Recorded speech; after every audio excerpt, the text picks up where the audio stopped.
Hello and welcome to this week's YouTube video.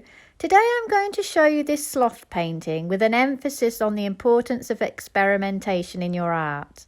So let's get straight into the painting and I will talk about this as we go along. Firstly, I should stress that this was a piece of self-directed work and I was trying a number of things out in this painting that I had never done before.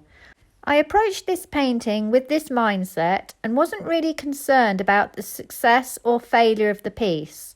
I was more concerned with the process and trying things I had not done before. If you are not familiar with my process, I should probably say I favour direct painting, using a blocking in method and then putting in the detail in subsequent layers. I allow my layers to dry in between. I personally find this the easiest method for painting, and I did this painting using that process. There are lots of videos on my channel that go into my actual process in far more detail. The fur of this sloth is very wiry, and to achieve this, I had two choices. Try to paint the hairs separately, as I saw on the reference photo, or try to give the impression of this in some way. I also wanted to create real sadness to this sloth, and I was really inspired by the makeup of the Joker character in the recent films by the same name. I wanted to try and achieve this same effect on this painting without pushing it too far. I also knew that I wanted to try and paint this as loosely as possible, with my slightly tighter painting being around the nose area. So I had no idea if I was going to be able to achieve any of these things, but I decided to have a go and see where the painting took me.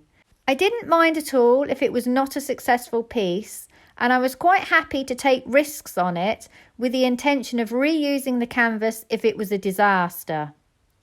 I was using a limited palette of my usual colours listed in the item description, and I'll be completely honest, I wasn't really sure how to mix up the brown I needed for this piece. I really struggled to find the colour. So much so, I actually thought about buying the closest matching colour as my brown base from the art shop. I didn't though, as I stuck to the principle it was both an experimentation painting and also a learning painting. I started off blocking in my main areas using a really good block-in brush. I would definitely recommend getting one of these brushes. They are great for getting the colour on quickly in those early stages.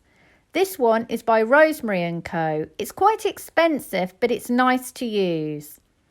If you are unfamiliar with mixing brown from a limited palette, there are a number of ways you can do it.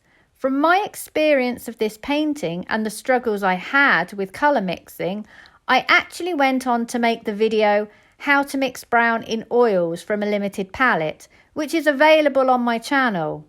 I think the easiest way to do it is to mix up a green and then add your red very gradually. Essentially, brown is made up from the three primary colours of red, yellow and blue. But I found by making my green first, I was more able to mix a variety of different browns, both cool and warm. The temperature of the browns in this sloth were controlled by my greens for my cooler browns and my red/oranges for my warmer browns. I was also mixing up a rich black using alizarin crimson, ultramarine deep and cadmium yellow. The more cadmium yellow you add, the lighter the value will become, but I find that combination gives me a good rich black. I also used a little bit of mineral spirits to thin my paint on layers 1 and 2, but on layers 3 and 4 I used a little bit of linseed oil to make my paint a bit more fluid. The first main problem I ran into with this painting was that nose area. My first attempt went wrong. I failed to get the right value or temperature for the bridge of the nose above the nostrils and ended up trying to correct with additional paint, which I couldn't do. And I knew it wouldn't work before I even attempted it. I've tried it enough times to know you just end up with a muddied mess. So I took all the paint off that area and had another go. When paintings go wrong in this way, it is almost impossible to correct with more paint, because all that happens is that layers get affected by the one underneath, and very often you end up with the wrong value and wrong temperature anyway, even if you have mixed the correct colour. Scrape the paint off with a palette knife and then use some mineral spirits to carefully remove the residue paint in the affected area. Then carefully blot this area with a dry paper towel before having another go. It is much better to be disciplined, something that I wasn't in this instance, as in the long run you will save time. This area was very tricky because there was quite a sudden value change where the light was hitting the nose in the area above the nostrils before becoming darker again. It had to be painted softly with soft edges. It also needed to be painted with a variety of brush strokes, both large and small. Plus my paint needed to be thicker in the lighter value areas. Harder edges in this area would have made the nose look completely off, which would have been more noticeable because I have my areas of highest value contrast here. I have the white reflection in the nostrils next to a rich black. Nowhere else in the painting do I lay black against white, and so your eye is always going to be drawn to this area. I did the detail of that nose area first because it acts as an anchor for the rest of the painting. This is not always how I work. Sometimes I will work on a painting as a whole, sometimes I will develop an area quite significantly, far beyond anything else on the painting, and I allow it to grow from that. It really depends upon what I am painting, to which method I choose. But here, because the nose was so prominent and also the area I thought would be the trickiest, I developed it first and then began to develop my other areas afterwards. However, I would say that the area that gave me the most grief was the area on the sloth's forehead. This was really tricky and made me reevaluate my painting method about 3 times. It proved very difficult to show the texture of the fur in this area effectively, and I'm not sure my final efforts totally work. Scratching in the fur did not work either in this area because it just detracted too much from the nose area, which is where I wanted the viewer to look first. In retrospect, I think my brushwork was too vertical, and because I was trying so hard to suggest this texture on the sloth's forehead, I forgot about suggesting form with my contour lines.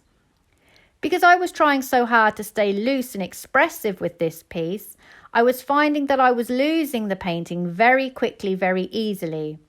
One moment I thought it was almost there, and the next minute I'd laid another brush stroke and I'd lost it. So it really was a case of constantly back and forth. It was very frustrating, to be honest. For the majority of layers 3 and 4, I used my long-haired comber brushes by Rosemary & Co.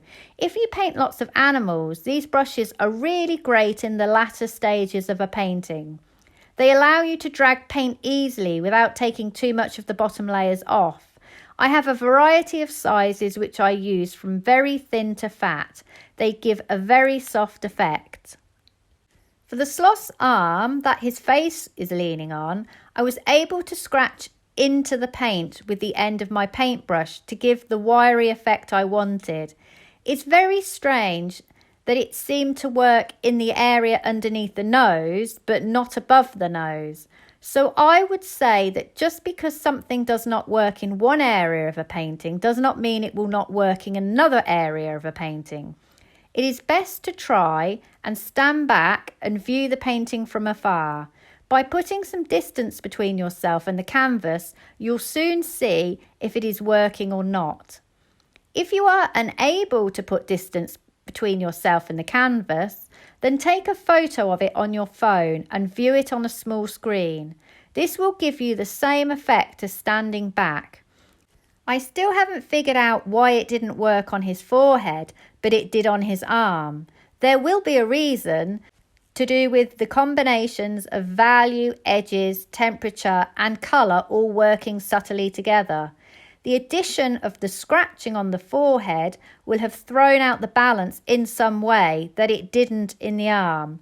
I just haven't figured out what it was yet. This means that if I were to repeat this scratching effect on another painting, I could not say for certainty if it was going to work or not.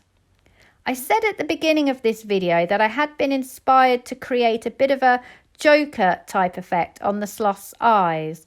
I wanted to do this because I thought it would add a layer of sadness to my sloth. I thought I could push the effect a bit further, so I decided to try to drip paint down my canvas. I had to attempt this effect last as I wanted the drips to be as visible as possible.